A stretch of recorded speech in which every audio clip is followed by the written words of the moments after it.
Is Ohio State, is it better for them that they haven't played 6 games? Because I'm hearing it both ways. So I'll start with Houston on this.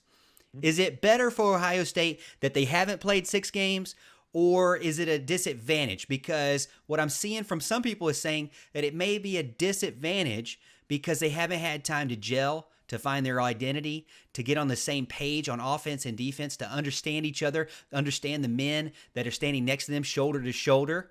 Or on the flip side, maybe they even weak as well because they've had not only 6 games, but they've had like a game off, a game, a week off, a game, a week off, a game. So they've had a lot of space in between. So maybe it's that they're not going to be ready for this game. Maybe that's why Clemson is the favorite, according to Vegas right now, a touchdown favorite.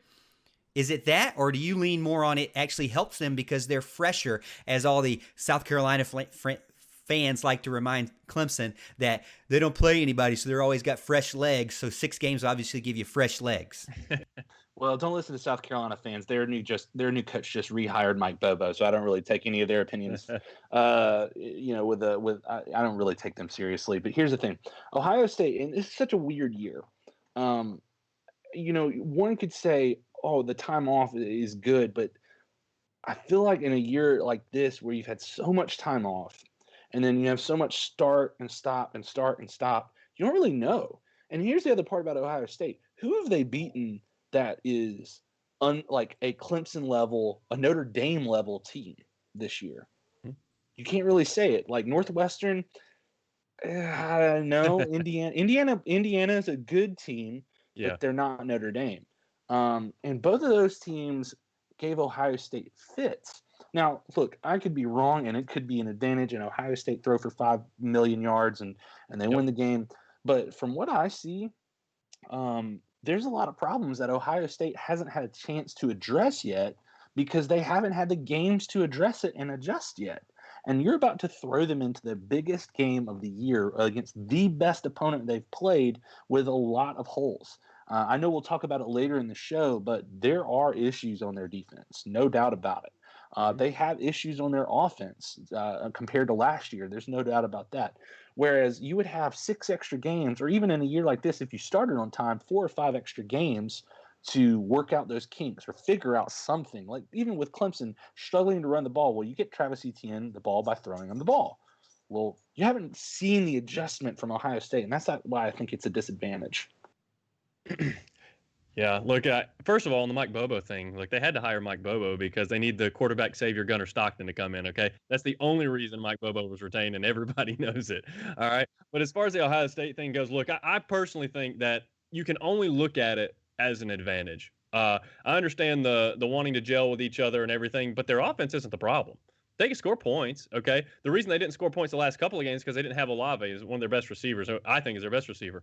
I think that's one of their main issues. So I think the time off. Look, you avoid injury. You're getting rest in between games. There's not as much tape for Clemson to watch as to what you're doing. And the fact, you were talking about gelling. Most of these are the same guys, with the exception of J.K. Dobbins, and they still got running backs that are awesome. Okay, so I don't think the whole gelling thing is a big deal because they're an offensive team. Their defense is not any good. It's not the fact that they haven't gelled. I just don't think the talent's there like it has been. So I don't necessarily think that's an advantage at all, or a disadvantage for them to not be able to gel. I just think it's the fact that they have what they have. They've had to play less time, which is a huge advantage. There's less film for Clemson to watch, which is another advantage.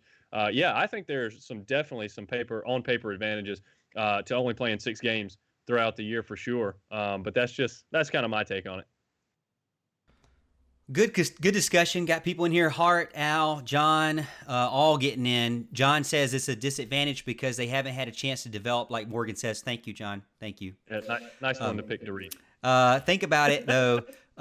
Through 6 games, Trevor Lawrence wasn't playing the best to his abilities. And I would say, yeah, Trevor Lawrence obviously has gotten better as the game goes, as the year's gone on. I think all players should if they continue to gel with each other. But if you're like me and Alan, we can hit the basketball court and we're gelling immediately. I mean, we're on the same page.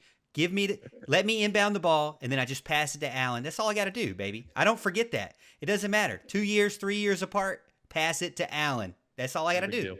And don't pass it to Perry if you're watching Perry. We don't pass it to you.